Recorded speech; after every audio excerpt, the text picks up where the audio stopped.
가장 중요한 그런 진리들을 증거하고 있는 것입니다.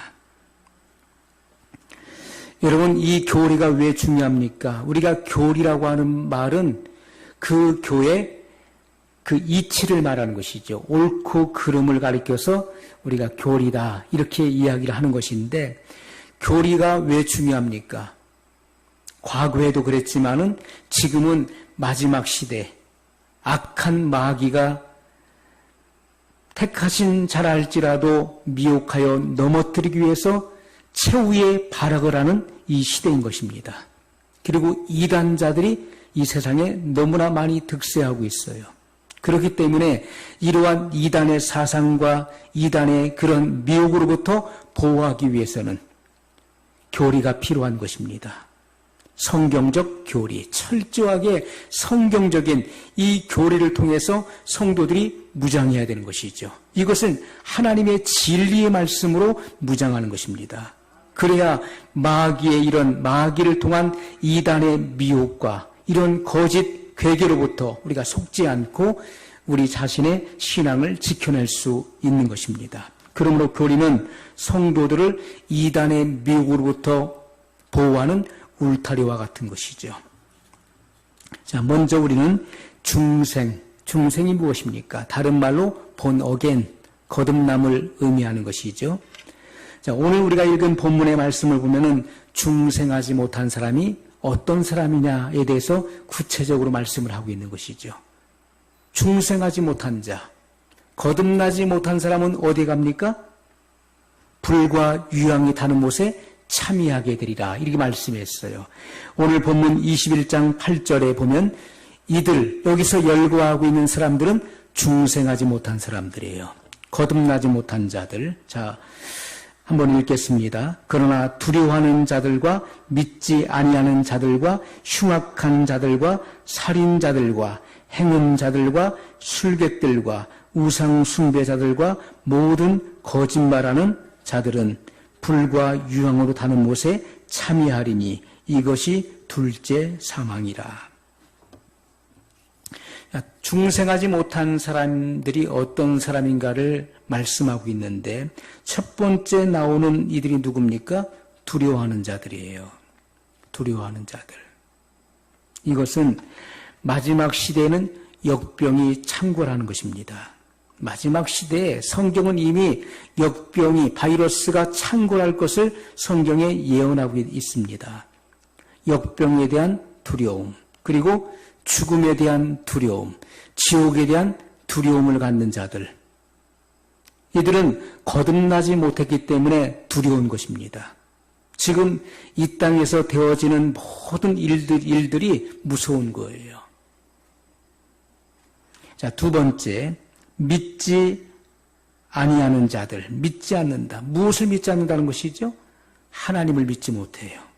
그리고 하나님의 말씀을 믿지 못하는 것입니다.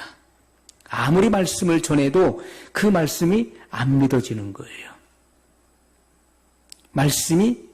말씀을 믿지 못하는 것입니다. 하나님의 존재가 믿어지지 않는 거예요. 이들은 중생하지 못한 자들인 것입니다. 또 흉악한 자들, 흉악하다. 이것은 온유와 반대어죠.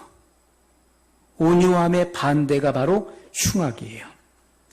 디모데후서 3장 3절에 오면 마지막 시대에 고통하는 때가 이른다는 말씀을 하면서 마지막 시대 사람들의 그 양상을 쭉 열거해 놓았습니다. 그런데 3장 3절에 보면 무정하며 원통함을 풀지 아니하며 참소하며 절제하지 못하며 사나우며 선한 것을 좋아 아니하며 이렇게 말씀하고 있어요.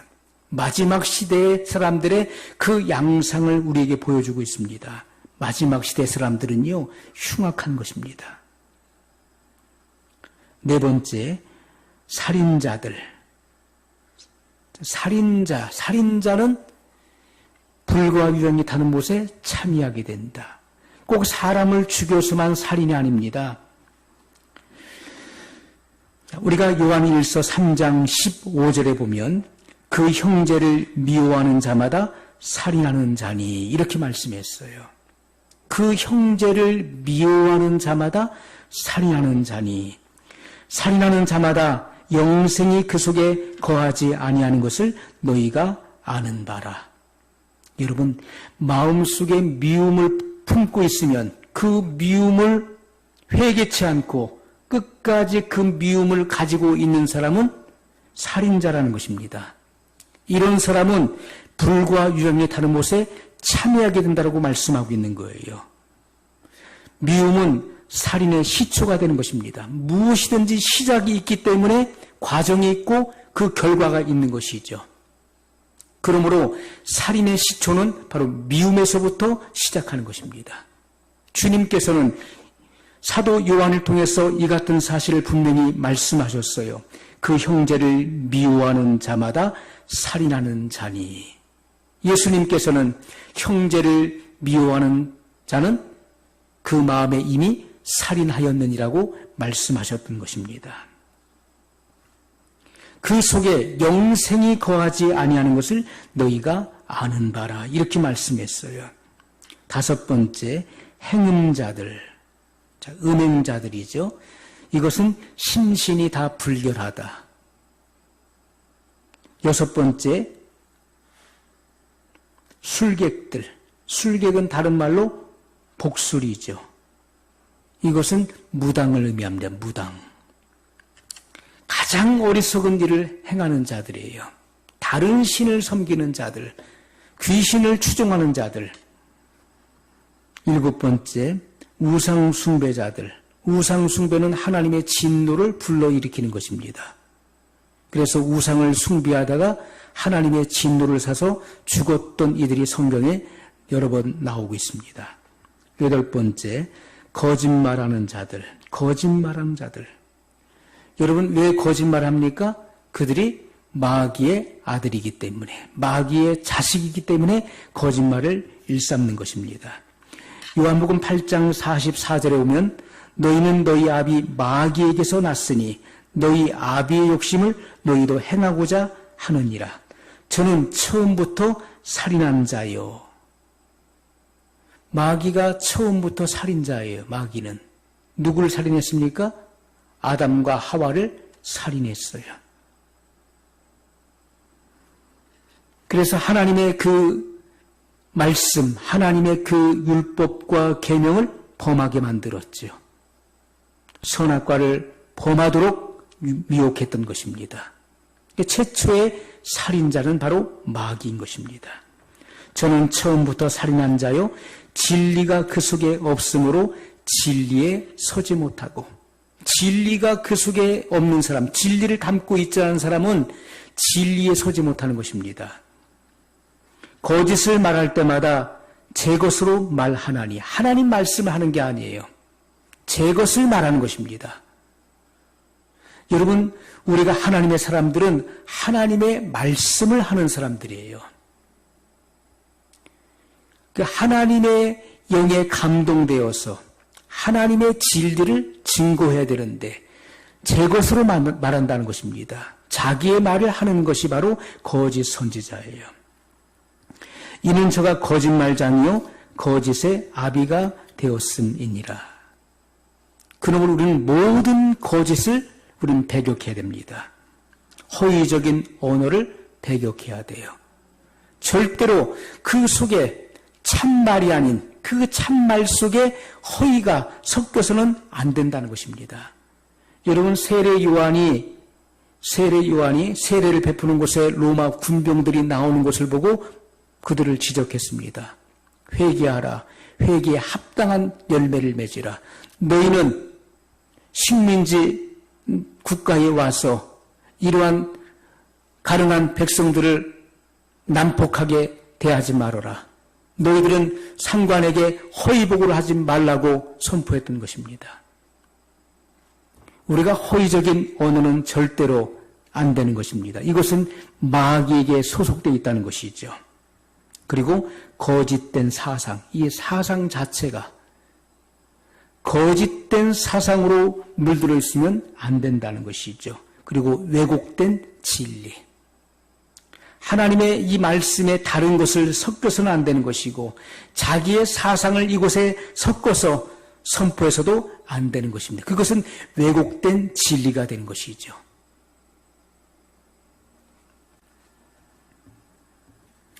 자, 중생하지 못한 사람은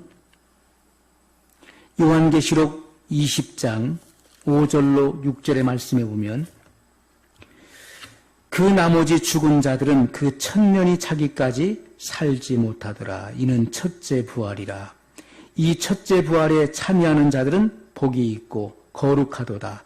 둘째 사망이 그들을 다스리는 권세가 없고 도리어 그들이 하나님과 그리스도의 제사장이 되어 천년 동안 그리스도로 더불어 왕노릇하리라. 자, 중생하지 못한 사람은요, 이 말씀의 반대로 첫째 부활에 참여하지 못한다는 거예요. 첫째 부활에 참여하는 자들은 복 있는 사람들인 것입니다.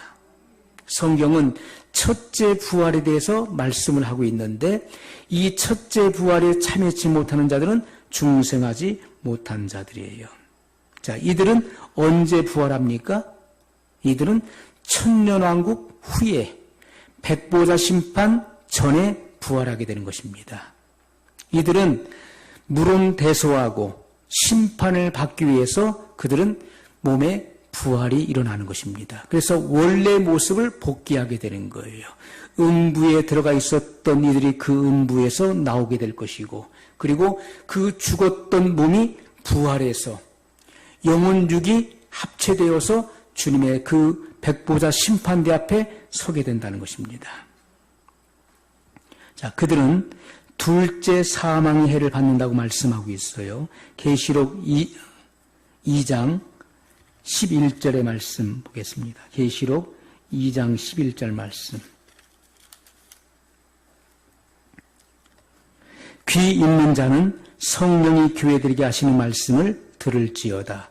이기는 자는 둘째 사망의 해를 받지 아니하리라. 자, 이기는 자는 둘째 사망의 해를 받지 않는다. 이것은 영원한 불과 유황이 타는 못에 들어가지 않는다는 것인데, 중생하지 못한 사람은 둘째 사망의 해를 받게 되는 것이죠.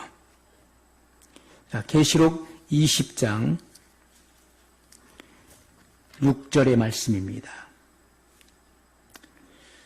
이 첫째 부활에 참여하는 자들은 복이 있고 거룩하도다. 둘째 사망이 그들을 다스리는 권세가 없고.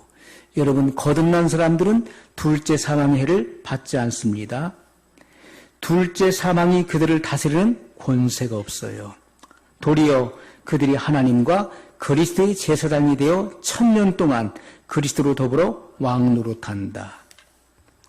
자, 중생하지 못한 사람은 둘째 사망의 해를 받는 것입니다. 자, 20장 15절.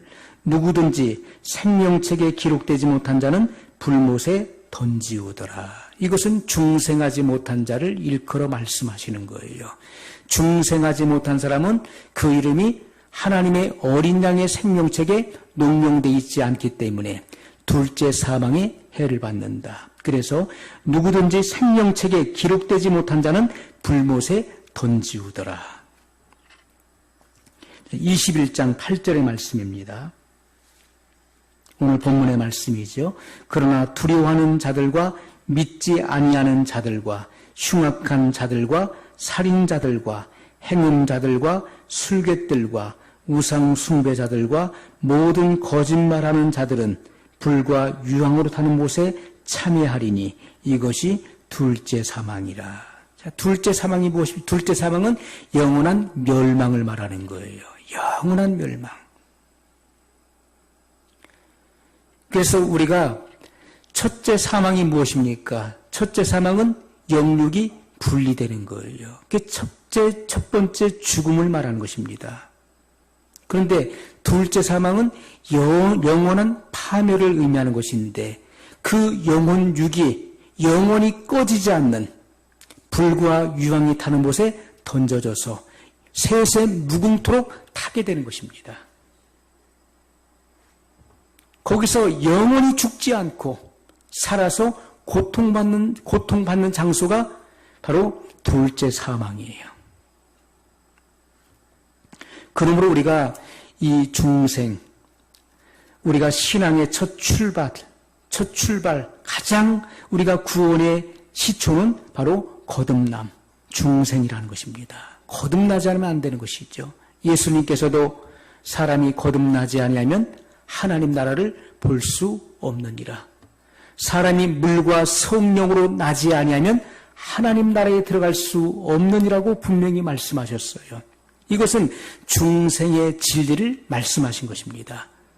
그러므로 모든 신앙생활을 하는 이들은, 교회를 출석하는 모든 이들은 이와 같은 교리를 정확하게 이해하고 깨닫고 믿어서 거듭나야 되는 것입니다. 다 중생의 경험을 해야 되는 것이죠. 그래야만 둘째 사망의 해를 받지 않는다라고 말씀하고 있는 것입니다. 중생하지 못한 사람은 천성에 들어갈 수가 없어요. 계시록 22장 15절의 말씀입니다. 개들과 술객들과 행음자들과 살인자들과 우상 숭배자들과 및 거짓말을 좋아하며 지어내는 자마다 성 밖에 있으리라. 여러분, 하나님 말씀을 우리가 읽을 때마다 한 절 한 절, 한 단어를 우리가 집중해서 이 말씀을 봐야 되는 것입니다. 자, 첫 번째 나오는 이들이 누굽니까? 개들이에요, 개들. 천성에 들어가지 못하는, 여기에 포함되어 있는 이들은 다 중생하지 못한 사람들인데, 개들과 술객들과 행음자들과 살인자들과 우상 숭배자들과 및 거짓말을 좋아하며 지어내는 자들, 말을 지어내는 자들도 둘째 사망의 해를 받는다는 것입니다. 자, 우리가 개라고 하는 것이 뭡니까? 개. 예수님께서는 거룩한 것을 개에게 주지 말며 진주를 돼지에게 던지지 말라고 말씀했어요. 우리가 성경에 개들에 대해서 말씀을 하고 있습니다. 이 개는 바로 불결하고 부정한 짐승을 의미하는 것이죠. 또 이방인을 상징하기도 했습니다. 가나안 여자 하나가 예수님께 와서 내 딸이 흉악히 귀신 들렸으니 고쳐달라고 간청할 때 예수님께서 뭐라고 하십니까?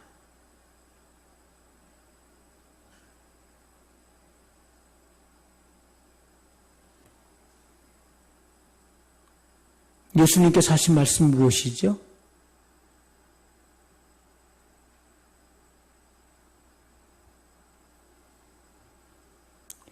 자녀에게 줄 떡을 개들에게 주는 것, 던짐이 마땅치 않다라고 말씀했을 때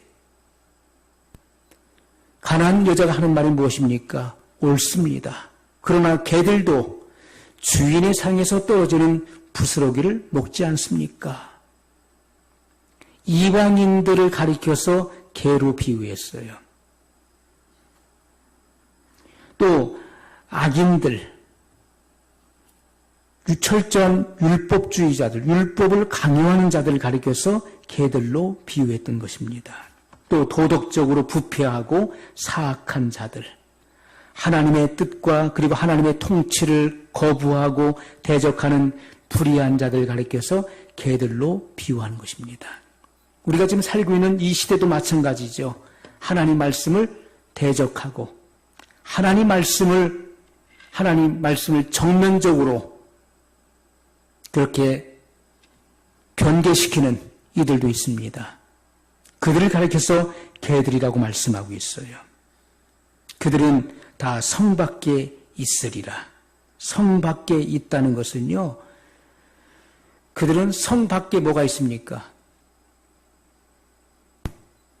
우리가 새하늘과 새 땅, 새 예루살렘에 들어가야 되는데 그 예루살렘 성 밖에는 뭐가 있습니까? 거기는 영원히 꺼지지 않는 불과 유황이 타는 못이 있다는 거예요. 그곳에 들어가게 된다는 말씀이죠. 우리가 중생한 사람은 계시록 20장 12절 말씀에 보면 또 내가 보니 죽은 자들이 물은 대소하고 그 보호자 앞에 섰는데 책들이 펴있고 또 다른 책이 펴졌으니 곧 생명책이라 죽은 자들이 자기 행위를 따라 책들에 기록된 대로 심판을 받으니. 중생한 사람은 그 이름이 생명책에 있는 것입니다. 그러나 중생하지 못한 사람은 그 이름이 생명책에 없다는 거예요. 우리가 주님의 그 보좌 앞에, 백보좌 심판대 앞에는 책들이 펴져 있어요. 자, 말씀에 나와 있죠. 또 내가 보니 죽은 자들이 물온대소하고 그 보좌 앞에 섰는데, 이 보좌는 바로 그리스도의 보좌를 말하는 것입니다. 마지막 시대의 모든 만민을 심판하실 분은 예수 그리스도이십니다.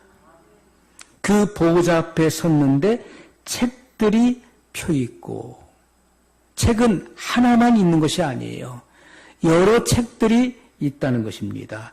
또 다른 책이 펴졌으니 곧 생명책이라, 이렇게 말씀하고 있어요. 우리가 성경에 보면은 세 가지의 책에 대해서 말씀하고 있습니다. 말라기 3장 16절에 보면 기념책이 나오고 있어요. 또 계시록 20장 12절 15절의 말씀에 행위록에 대해서 말씀하고 있습니다. 행위를 따라 심판을 받는다. 또 빌립보서 3장 20절, 요한계시록 20장 12절, 15절 말씀에 생명책이 나오고 있죠. 이것은 어린 양의 생명책을 말하는 것입니다. 그러므로 기념책, 행위록, 그 어린 양의 생명책이 있음을 성경이 분명히 말씀하고 있어요.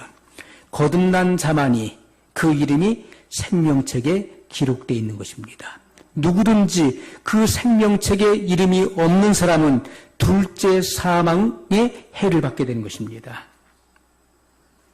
중생한 사람은 승리하게 된다라고 말씀하고 있어요. 계시록 13장 8절의 말씀입니다.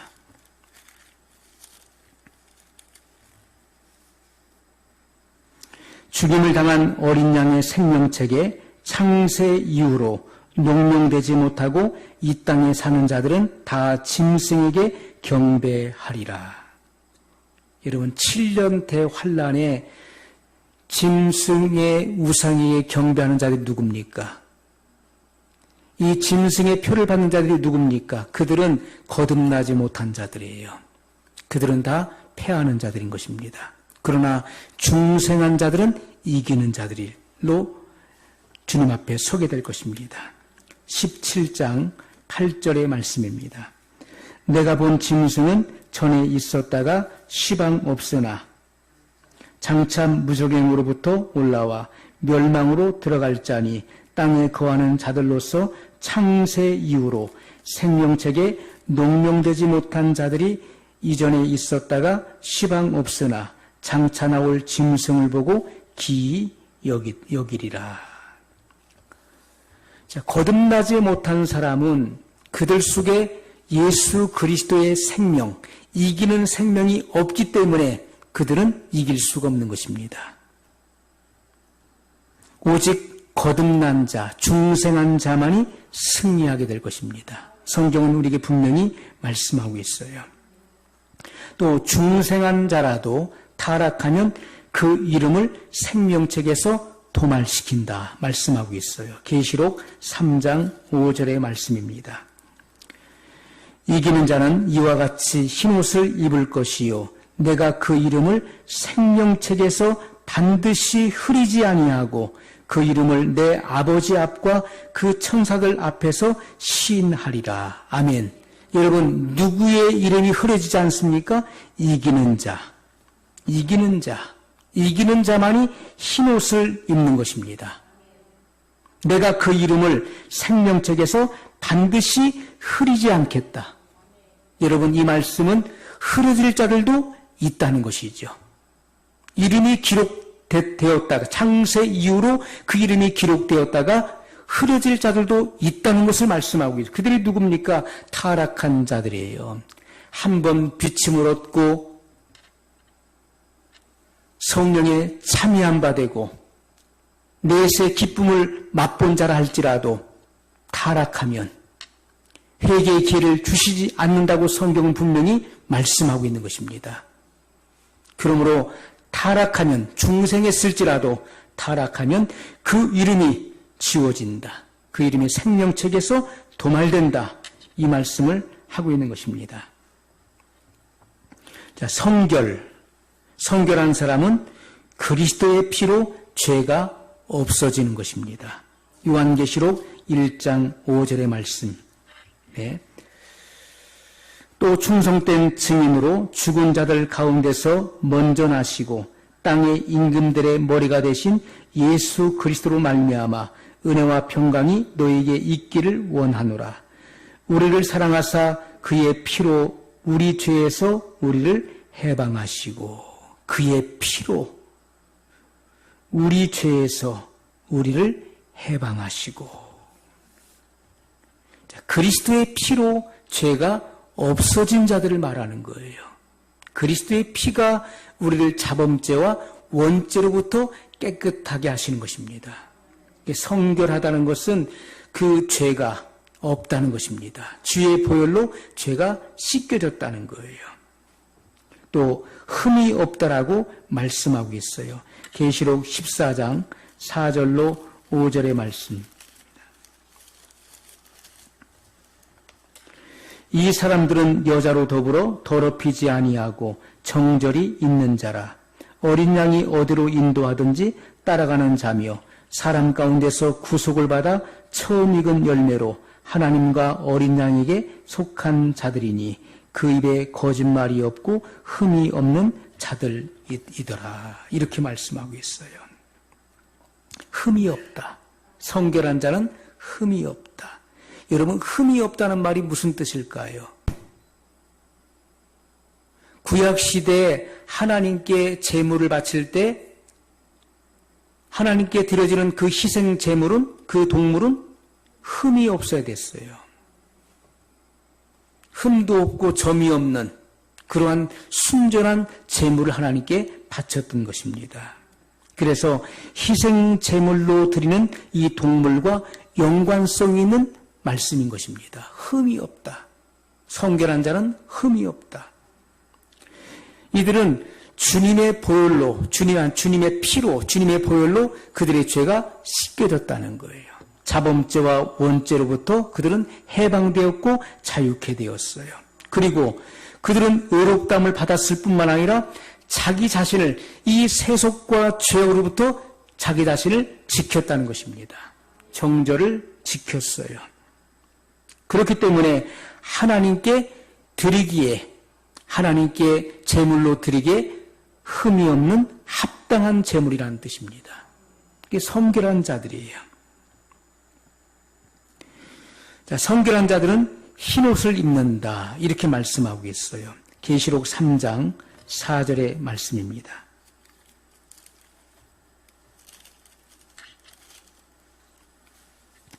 그러나 사대 그 옷을 더럽히지 아니한 자 몇 명이 내게 있어 흰옷을 입고 나와 함께 다니리니 그들은 합당한 자인 연고라. 자, 흰옷이 나옵니다. 또 계시록 7장 13절에도 말씀하고 있어요. 장로 중에 하나가 응답하여 내게 이르되 이 흰옷을 입은 자들이 누구며 또 어디서 왔느냐. 자, 여기 흰옷이 나오고 있습니다. 흰옷. 우리가 옷은 신분을 의미하는 것이죠. 사람이 입는 그 옷은 과거에 신분을 의미했어요. 여러분, 옷이 더럽혀지게 되면은 하나님 앞에 설 수가 없는 거예요. 옷이 더럽혀지는 것은 무엇으로 더럽혀지는 것입니까? 죄로 인해서 더럽혀지는 거예요. 그렇기 때문에 그 죄를 씻는 것은 주님의 보혈밖에 없는 거예요. 그렇기 때문에 성도들이 죄를 지었을 때 우리의 죄를 자백해야 되는 것입니다. 그때 주의 보혈로 우리의 죄가 씻겨지는 거예요. 죄가 씻겨진 사람은 한 번도 죄를 짓지 않은 상태가 되는 것입니다. 그렇게 씻겨진다는 거예요. 그것이 보혈의 능력이에요. 주님의 피로 죄가 완전히 씻겨져서 희게 되어야, 깨끗해져야만 하나님의 보호자 앞에 설 수 있게 되는 것이죠. 성결한 자는 흰옷을 입게 되는데 이것은 순결을 의미하는 것이고 또 하늘의 신분을 의미하는 것입니다. 그들의 신분이 하늘에 속한 자임을 말씀해주고 있는 것이죠. 자, 성결한 사람은 그리스도의 신부가 되는 것이다. 이렇게 말씀했어요. 계시록 19장 7절로 8절의 말씀입니다. 우리가 즐거워하고 크게 기뻐하여 그에게 영광을 돌리세. 어린 양의 혼인 기약이 이르렀고 그 아내가 예비하였으니 그에게 허락하사 빛나고 깨끗한 세마포를 입게 하셨은즉 이 세마포는 성도들의 옳은 행실이로다 하더라. 아멘. 자, 그리스도의 신부가 되는 것입니다. 자, 어떻게 이 의복을, 옷을 깨끗하게 했습니까? 주님의 피로 깨끗하게 하였다. 주님의 피로 그 옷을 깨끗하게 하는 것입니다. 그러면 우리는 우리의 그 두루마기를 항상 빨아야 돼요. 그것은 회개를 통해서 정결하게 되는 것입니다. 자, 불결한 사람은 천성에 들어갈 수가 없어요. 계시록 21장 27절의 말씀입니다. 무엇이든지 속된 것이나 가증한 일 또는 거짓말하는 자는 결코 그리로 들어오지 못하되 오직 어린 양의 생명책에 기록된 자들 뿐이라. 이렇게 말씀했어요. 자, 불결한 사람은 절대로 천성에 들어갈 수 없다는 거예요. 무엇이든지 더러운 것, 무엇이든지 깨끗하지 못한 것, 무엇이든지 거룩하지 않은 것. 이것은 다른 말로 신성모독에 해당되는 거예요. 그리스도의 십자가의 그 대속의 보혈로 말미암아 죄사함을 받지 못한다면은 그들은 여전히 더러운 자들이에요. 그들의 죄가 하나도 씻겨지지 않았기 때문에 하나님 보시기에 그들은 여전히 불결하고 더러운 자로 남아있는 것입니다. 그러므로 그들은 천성에 들어갈 수가 없다는 말씀이에요. 여러분, 그러므로 우리의 죄가 씻겨져야 되는 것입니다. 주의 피로 우리의 죄가 씻겨져야 되는 거예요. 그러므로 성경은 우리에게 분명히 말씀하고 있는 것이죠. 무엇이든지 더러운 것, 무엇이든지 깨끗하지 못한 것, 무엇이든지 거룩하지 못한 것. 이것은 그들이 회개치 아니하고 주의 복음을 믿지 않았기 때문에 여전히 더러움 그대로 남아 있다는 것이죠.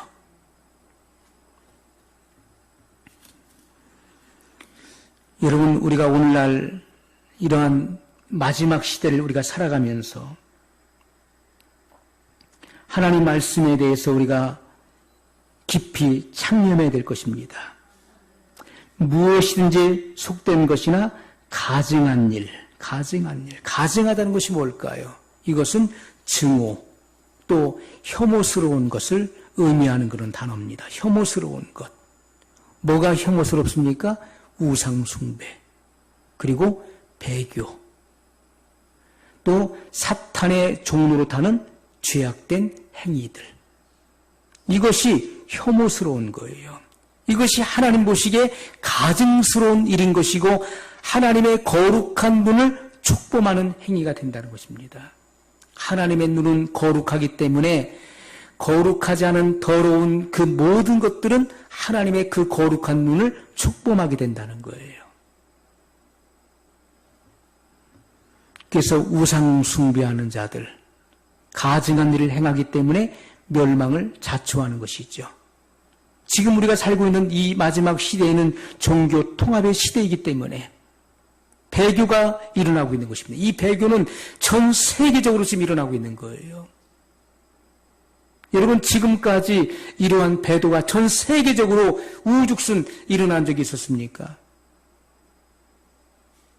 지금은 마지막 시대이기 때문에 종교 통합을 부르짖고 있는 것이죠. 뉴에이지 운동을 부르짖고 있어요. 종교 다원주의를 부르짖고 있는 것입니다. 모든 종교는 다 동일하다는 것이죠. 모든 종교 속에는 다 동일한 하나님이고 그리고 동일한 구원이 있다는 것을 주장하는 것입니다. 그것을 인정해 주자는 거예요. 이것은 성경 말씀을 정면적으로 도전하는 것이고 충돌하는 것입니다. 하나님의 진리와 철저하게 대치하는 것이죠. 여러분, 이 같은 사실이 지금 이 마지막 시대에 일어나고 있는데 이것이 바로 하나님 보시기에 가증한 일, 혐오스러운 일이라는 것입니다. 주님을 배도하는 자는 절대로 구원받을 수가 없는 것입니다. 그들은 불결한 자로 분류되어서 천성에 들어갈 수 없어요. 그들은 둘째 사망의 해를 받게 될 것입니다. 진리를 거스르는 말을 하는 자들, 하나님의 거룩한 속성과 그 뜻을 거스려서 행동하는 이들은 다 거기에 해당되는 것입니다. 하나님의 진리를 진리 그대로 증거하지 않고 그 말씀을 희석시켜서 성도들에게 미혹된 길에 서게 하는 자들도 하나님 앞에 가증스러운 자들이에요. 자, 그 다음에 우리 신유의 복음입니다. 신유라고 하는 것은 우리가 하나님의 초자연적인 역사를 통해서 병고침을 받는 것을 의미하는 것이죠. 우리가 이 땅에 살아가면서 일반 신유 또 특별 신유를 경험하게 됩니다. 일반 신유는 질병에 노출되지 않고 건강을 유지하는 것, 그것도 신유의 방편이죠. 그걸 일반 신유라고 부르는 것이고요.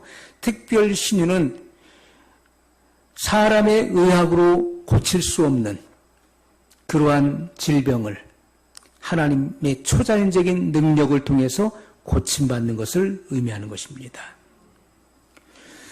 성경은 분명히 이 질병이 없어질 때를 말씀하고 있다는 것이죠. 우리가 이 땅에서도 그와 같은 경험을 합니다. 내세의 기쁨을 맛본다는 그 말씀은 바로 천년왕국을 두고 한 말씀이에요. 자, 질병이 없어지는데 계시록 21장 4절의 말씀입니다. 모든 눈물을 그 눈에서 씻기심에 다시 사망이 없고 애통하는 것이나 곡하는 것이나 아픈 것이 다시 있지 아니하리니 처음 것들이 다 지나갔음이러라. 아픈 것이 다시 있지 아니하리니. 여러분, 우리는 이 땅에 살면서 욥기서에도 말씀하고 있는 것처럼 모든 인생은요, 고난을 위해서 났다라고 말씀하고 있어요. 하늘을 나는 불티와 같다라고 말씀했습니다.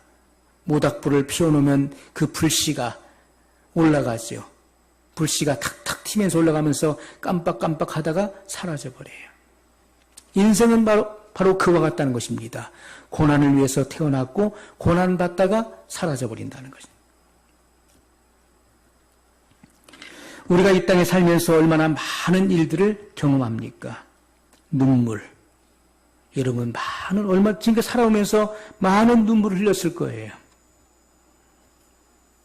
주님께서는 모든 눈물을 그 눈에서 씻기심에 다시 사망이 없고 애통하는 것이나 곡하는 것이나 아픈 것이 다시 있지 아니하리니. 우리가 사망으로 인해서 우리가 통곡하지 않습니까? 애통할 일들이 얼마나 많이 있습니다. 많이 있습니까? 억울한 일, 슬픈 일, 정말 원통한 일, 이런 일들이 수없이 많이 발생하는 거예요. 곡하는 것, 아픈 것. 자, 이 일들이 언제 이루어집니까? 새하늘과 새 땅이 도래했을 때 이루어지는 것을 말씀하고 있어요. 죄의 결과로 말미암아 전 세계는 저주를 받게 된 것입니다. 아담의 범죄로 말미암아 전적 부패, 전적 타락이 왔습니다. 그리고 온 인류에게 죄를 유전시켰죠. 그리고 하나님의 저주가 임했습니다. 저주라고 하는 것은요, 꼭 그렇게 되기를 바라는 것, 그것이 저주예요. 꼭 그렇게 되기를 바라는 것, 안 되기를 바라는 것. 우리가 저주를 하지 않습니까? 과거에 지금은 안 하시죠. 나에게 해를 끼친 사람에게 저주의 말을 할 때 꼭 그렇게 되기를, 꼭 그렇게 내가 지금 염원하는 것처럼 그렇게 안 되기를 바라는 것, 그것이 저주예요. 하나님의 무서운 저주가 임했습니다. 저주를 받아 질병이 생기고 그리고 인생은 무한한 고통을 겪게 된 것이죠. 그런데 예수님께서 재림하실 때 이 고통이 없어지는 것입니다. 예수님께서 지상 재림하시면 천년 왕국을 이루시는 것이죠. 이 천년 왕국 때부터 모든 질병은 없어져 버리는 것입니다. 사망이 없어져 버리는 거예요. 그 어떤 고통이 없어지게 됩니다. 천년 동안은 해하는 것이나 그리고 아픈 것이나 그리고 죽음이 없어요. 그리고 나서 어떤 일이 벌어집니까? 천년 동안 무적행에 임봉해 놓았던 마귀를 잠시 풀어놓게 되고 그리고 천하만국을 미혹해 하는데 곡과 마곡의 전쟁이 일어나게 되는 것입니다. 그리고 주님께서 그들을 다 죽이시고 그리고 백보자 심판을 하시는 거예요. 그 백보자 심판을 통해서 영원히 나눠지는 것입니다. 계시록 22장 2절 말씀에 보면 길 가운데로 흐르더라. 1절부터 또 저가 수정같이 맑은 생명수의 강을 보이니 하나님과 및 어린 양의 보호자로부터 나서 하나님의 어린 양의 보호자로부터 뭐가 흐릅니까? 생명수강이 흐르는 거예요. 길 가운데로 흐르더라. 강 좌우에 생명나무가 있어 12가지 실과를 맺히되 달마다 그 실과를 맺히고 그 나무 잎사귀들은 만국을 소송하기 위하여 있더라. 이렇게 말씀하고 있어요. 자, 이 생명나무가 어디 있었습니까? 생명나무. 이 생명나무가 에덴 동산에도 있었죠. 에덴 동산 중앙에는 생명나무와 선악을 알게 하는 나무도 있더라. 이렇게 말씀하고 있어요. 천국의 모형을 따라서, 천국의 그 원형을 따라서 이 땅에 천국의 그 모형을 만든 것이 에덴 동산이었던 것이죠. 그렇기 때문에 에덴 동산에도 생명나무가 있었던 것입니다. 그 생명나무의 과실을 먹게 되면 영생하는 거예요. 그러므로 이 하나님의 나라에 가게 되면은 그 보호자로 어린 양의 보호자로부터 그 한 가운데로 생명수강이 흐르는데 길 좌우에는 생명나무가 있다는 것이죠.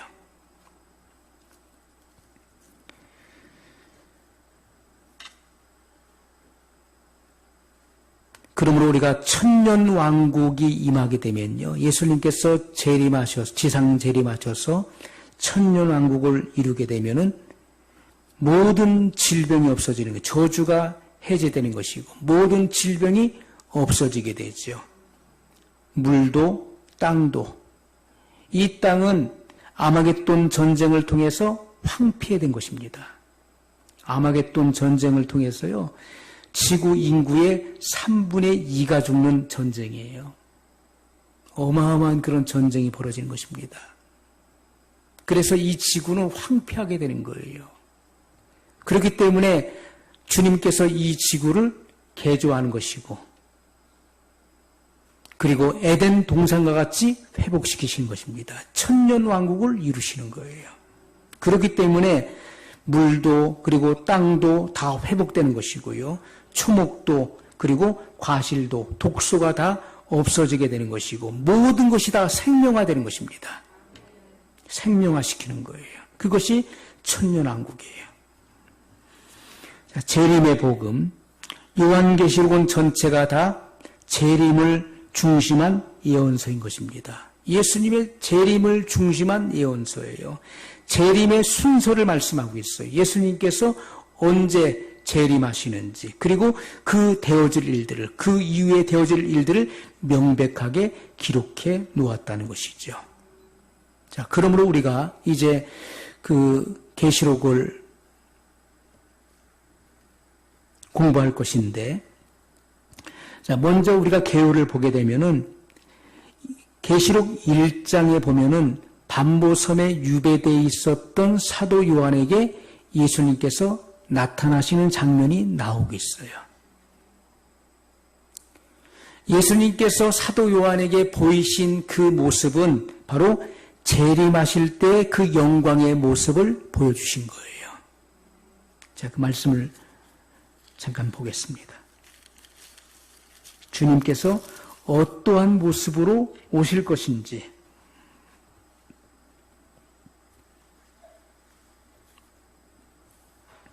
자, 계시록 1장 12절 이하의 말씀 보겠습니다. 자, 예수님의 음성이 들려오는데 그 예수님의 음성, 그 음성을 듣고서 나에게 하신 그 음성, 그 말씀하신 분이 누구신지를 몸을 돌이켜 보려고 할 때 예수님의 모습을 보게 되는 것입니다. 몸을 돌이켜 나더러 말한 음성을 알아보려고 하여 돌이킬 때 7 금 촛대를 보았는데 촛대 사이에 인자 같은 이가 발에 끌리는 옷을 입고 가슴에 금띠를 띠고 그 머리와 털의 희기가 흰 양털 같고 눈 같으며 그의 눈은 불꽃 같고 그의 발은 풀무에 단련한 빛난 주석 같고 그의 음성은 많은 물소리와 같으며 그 오른손에 7별이 있고 그 입에서 좌우에 날선 검이 나오고 그 얼굴은 해가 힘있게 비추는 것 같더라. 내가 볼 때에 그 발 앞에 엎드러져 죽은 자같이 되매 그가 오른손을 내게 얹고 가라사대 두려워 말라. 나는 처음이요 나중이니 곧 산자라. 내가 전에 죽었었노라. 볼지어다 이제 세세토록 살아있어 사망과 음부의 열쇠를 가졌노니. 아멘. 자, 사도 요한이 본 이 예수님의 광경은요, 장차 재림하실 예수님의 그 영광의 모습을 보게 된 것입니다. 예수님은 사도 요한이 본 그 모습 그대로 오시는 거예요. 사도 요한은 이 땅에 예수님께서 사람의 모습으로 오셨을 때 예수님의 품에 안겼던 제자였어요. 예수님께 가장 사랑을 많이 받았던 제자였습니다. 주님의 가슴에 안겨서 주여 주님을 팔자가 누굽니까? 이렇게 여쭈었던 사람이었어요. 그러나 영광의 모습으로 재림하시는 그 주님의 재림의 광경을 보는 순간에 그는 온몸에 힘을 잃고 그 앞에 꾸꾸라져 버렸다는 거예요. 그러므로 우리가 계시록 1장에서부터 주님께서 우리에게 보여주시는 그 광경은 재림하시는 예수님의 그 영광스러운 모습을 우리에게 보여준다는 것이죠. 그리고 계시록 2장과 3장에서는 소아시아 7교회를 소개하고 있습니다. 소아시아 7교회, 그리고 그 7교회 사이를 왕래하시는 그리스도의 모습을 보여주고 있는 거예요. 주님의 오른손에는 7별이 들려 있었어요. 이 7별은 바로 7교회 사자들을 의미하는 것입니다. 그러므로 모든 교회, 각 시대 속에서, 그리고 이 마지막 시대 라오디게아 교회도 마찬가지입니다. 지금 이 시대는 라오디게아 교회와 같은 시대인 것입니다. 그러한 양상을 띠고 있는 것이죠. 라오디게아 교회, 가장 불량한 교회, 그럼에도 불구하고 예수님께서는 교회라고 칭하셨다는 것입니다. 라오디게아 교회 사자에게 편지하노니. 그리고 그 속에서도 소수의 이기는 무리가 있었고 그들은 약속을 받았다는 것입니다. 엄청난 약속을 받게 되었어요. 그러므로 우리가 2장과 3장에서는 소아시아 7교회를 소개하고 있고요. 그리고 4장과 5장에서는 성도의 휴거, 교회의 휴거 사건을 말씀하고 있는 것이죠. 신약의 성도는 바로 교회인 것입니다. 교회가 성령과 함께 휴거되는 것입니다.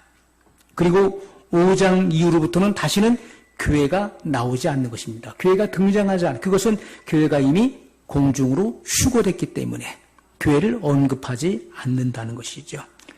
그리고 5장에서 18장까지는 7년 대환란에 대해서 말씀하고 있는 것입니다. 7년 대환란. 그때 되어지는 일들을 구체적으로 말씀하고 있는 거예요. 그리고 계시록 19장 1절로 10절까지는 공중 혼인잔치를 말씀하고 있어요. 그리고 19장 11절로 21절까지는 예수님의 지상 재림에 대해서 말씀하고 있는 것입니다. 자, 예수님께서 지상 재림하셔서 천년 왕국을 이루시는데 20장에 천년 왕국에 대해서 말씀하고 있는 것입니다.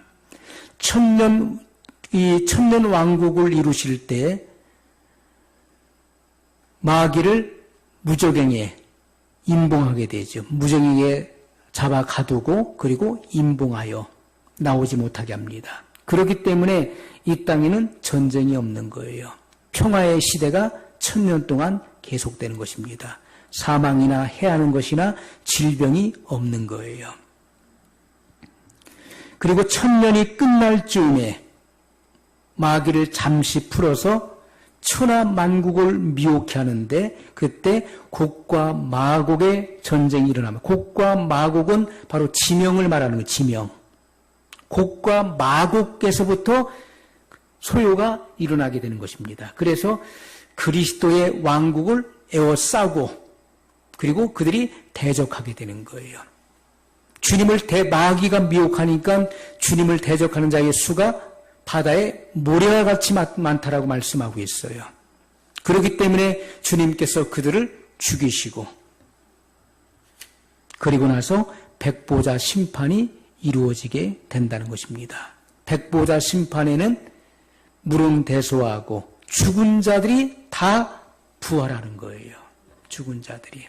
그들은 다 그들의 행위를 따라서 그들의 죄의 경중을 따라서 심판을 받아서 영원히 꺼지지 않는 불과 유황이 타는 못에 던져지게 되는 것입니다. 그것이 둘째 사망의 해라고 말씀하고 있는 것이죠. 여러분 믿는 사람들이 심판을 받습니까? 안 받습니까?